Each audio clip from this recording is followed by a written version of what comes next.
Almost all speedlights and flash heads have a mode called multi in them. If you scroll through the three main modes, there's TTL, or in some brands it's ETTL, which is through the lens technology. Then there's manual, where you have complete control over all of the settings in that flash. And then there's multi-mode. This multi-mode fires off a number of flashes in a quick succession.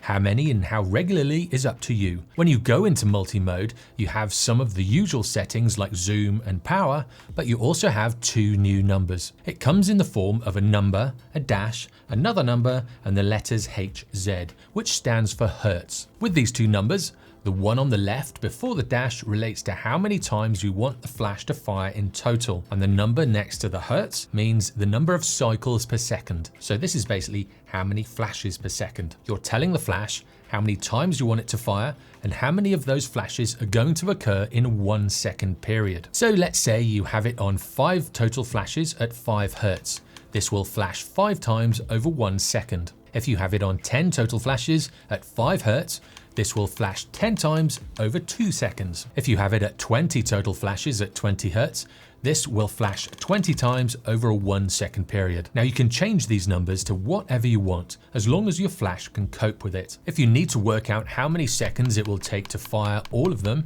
just divide the first number by the second. To show you what it can do, I dropped a golf ball using this mode with different settings. This was 20 flashes at 5 Hertz. I only got 3 flashes where the golf ball was in the frame. This next one was 20 flashes at 10 Hertz. The third one was 20 flashes at 20 Hertz. The fourth one was 20 flashes at 40 Hertz. The fifth one was 40 flashes at 60 Hertz.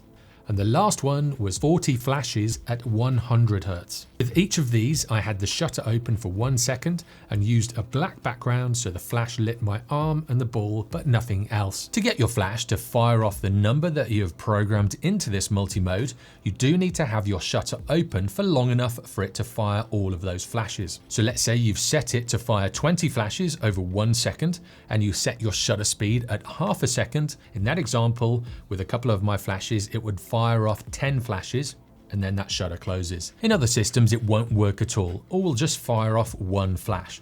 So this is dependent on what flash and camera combo you have. It's best really just to test it out for yourself. The ideal scenario is to have that shutter open for the total amount of flashes you want to capture. Now, when it comes to the power output, if you have something like the TT350 from Godox, which is this little flash here, if you have one of these, it only takes 2 AA batteries, so there's not going to be much power. Therefore, when you crank up that power, you'll be limited to how many times you can fire the flash in this multi-mode. And also, it depends on which AA batteries you have. To get it to fire 20 flashes at 20 Hertz, I had to set the power to 1/128th. So that's the lowest power setting. Whereas, let's say with the V862, which is this flash, you can see it's a lot bigger flash, has the lithium-ion battery in it. I could increase the power with this to 1/64th. And also, it was on 1/64th with the AD200 as well. You can see the flashes are getting bigger, they have more power, the batteries are bigger in them. And that's what it comes down to. The bigger the flash that you have with the more battery power and the more flash power, the brighter you'll be able to get that flash in this multi-mode. Now, if you just look at these fractions, you'll think, well, that's just 1 stop more of light. However, the TT350 has a guide number of, I think, 36, whereas the AD200 has a guide number of 60. So there's a lot more power in that AD200. So even though there's only 1 difference in the fraction, it'll put out a lot more power at 1/64th. Now, with 20 flashes per second, this is asking a lot from the flash.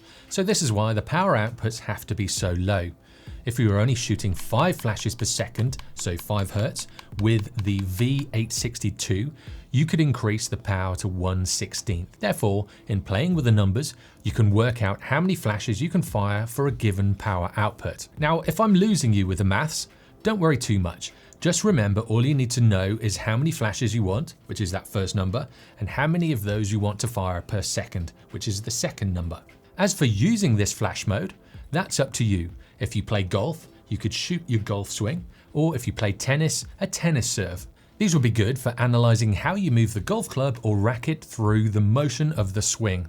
At the end of the day, it's up to you what you photograph. The main thing is when using this mode is to have a completely black background and a white or a brighter subject than that background, so it stands out. Now, if you look into the history of this kind of photography, Harold Eugene Edgerton photographed Bobby Jones' golf swing back in 1938 and got a similar photo to what this mode is capable of capturing. And he would have had to use vastly different technology to what we have today. But it shows you, with a little bit of creativity, that you can produce some amazing images. Now, if you can think of any other ways to use this mode, let me know in the comments below. It'll be great to hear your thoughts. I'm also tempted to set another photo challenge in using this mode in a creative way, to see what you guys can come up with. If enough of you want to do it, I'll set the challenge and then make a video on it. So comment below and let me know what you think. Now, if you want to learn more about photography, click here next. Or if you want to binge watch a load of my tutorials, click down here. And if you haven't already, be sure to subscribe for weekly tutorials in photography and videography. I'll see you next time.